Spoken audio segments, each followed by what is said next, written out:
ಕೇವಲ ದಾವಣಗೆರೆ ಮಾತ್ರ ಅಲ್ಲ, ರಾಜ್ಯದ ಹಲವು ಕಡೆಗಳಲ್ಲಿ ರೈತರು ಗೊಬ್ಬರಕ್ಕಾಗಿ ಬೀದಿಗಿಳಿದು ಹೋರಾಟ ಮಾಡ್ತಿದ್ದಾರೆ. ಕೊಪ್ಪಳದಲ್ಲಿ ಗೊಬ್ಬರಕ್ಕಾಗಿ ರೈತರ ಪ್ರತಿಭಟನೆ, ಮಣ್ಣನ್ನು ತಿಂದು ರೈತ ಚಂದ್ರಪ್ಪ ಆಕ್ರೋಶವನ್ನು ಹೊರಹಾಕಿದ್ದಾರೆ. ರೈತ ಚಂದ್ರಪ್ಪನಿಗೆ 2 ಚೀಲ ಯೂರಿಯಾ ಗೊಬ್ಬರ ಕೊಟ್ಟಿದ್ದು ರೈತನಿಗೆ ಧೈರ್ಯವನ್ನ ಹೇಳಿದೆ ಬಿಜೆಪಿ ನಿಯೋಗ.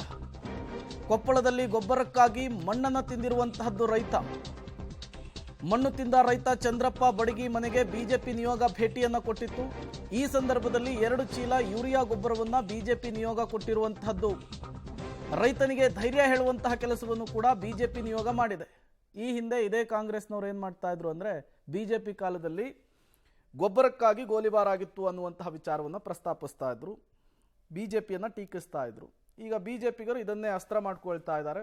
ಕಾಂಗ್ರೆಸ್ ಅಧಿಕಾರದಲ್ಲಿದೆ, ಈಗಲೂ ಕೂಡ ಗೊಬ್ಬರಕ್ಕಾಗಿ ಜನ ಪರದಾಡಬೇಕಾದಂತಹ ಪರಿಸ್ಥಿತಿ ನಿರ್ಮಾಣವಾಗಿದೆ ಅಂತ ಹೇಳಿ ಆಕ್ರೋಶವನ್ನು ಹೊರಹಾಕ್ತಿದ್ದಾರೆ. ಇನ್ಫ್ಯಾಕ್ಟ್ ಚೀನಾದಿಂದ ನಾವು DAP ಆಗಿರಬಹುದು, ಯೂರಿಯಾ ಆಗಿರಬಹುದು, ಪೊಟ್ಯಾಷಿಯಂ ಅನ್ನ ಆಮದು ಮಾಡ್ಕೊಳ್ತೇವೆ 50-60%. ಬಟ್ ಚೀನಾದಿಂದಲೇ ಸಪ್ಲೈ ಸ್ಟಾಪ್ ಆಗಿದೆ ಅನ್ನುವಂತಹ ವಿಚಾರ ಕೂಡ ಗೊತ್ತಾಗ್ತಾ ಇದೆ. ರೈತ ಮೋರ್ಚಾ ರಾಜ್ಯಾಧ್ಯಕ್ಷರಾದ ನಡಹಳ್ಳಿ ಸಾಹೇಬ್ರಿಗೆ, ರೈತರ ಹೊಟ್ಟೆ ಮೇಲೆ ಬಂಡೆ ಎಳೆಯುತ್ತಿರುವ ಕಾಂಗ್ರೆಸ್ ಸರ್ಕಾರಕ್ಕೆ ಬಡವರ ಕಣ್ಣೀರನ್ನು ಎಲ್ಲ ಕಡೆ ಆಡಿದೆ, ಹೊಸಪೇಟೆ ಆಡಿದೆ, ಕೊಪ್ಪಳ ಆಡಿದೆ, ಎಲ್ಲಿ ಸಿಗಲಿಲ್ಲ. ಸಾಕಾತು.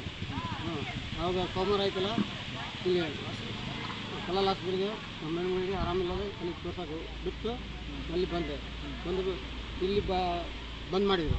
2 ಸಲ ಬಂದ್ ಮಾಡಿದ್ದೀವಿ. ರೈತರು ಸಾಯ್ಬೇಕಾ ಉಳಿಬೇಕು. ಏನು ಮಣ್ಣು ತಿಂದು ಹಿರಣ್ಣ ಒಟ್ಟಿಗೆ ಏನು ಊಟ ಮಾಡಬೇಕು, ಮಣ್ಣು ತಿಂದು ಬಸ್ತಿರ್ಬೇಕು ನಾವು. ಈಗೇನು ಗೊಬ್ಬರ ಕೊಟ್ರ? ಕೊಟ್ಟರು. ಎಷ್ಟು ಕೊಟ್ರ? 4 ಕೊಟ್ಟರು. ಅಲ್ಲ, ಅವ್ರು ಎಷ್ಟು ಕೊಟ್ರು? ನೀವೆಷ್ಟು ತೊಗೊಂಬಂದಿರ ಅವತ್ತಲ್ಲಿ ಸೊಸೈಟಿಗೆ? 4 ತೊಗೊಂಡು. ಈಗ ಇವತ್ತು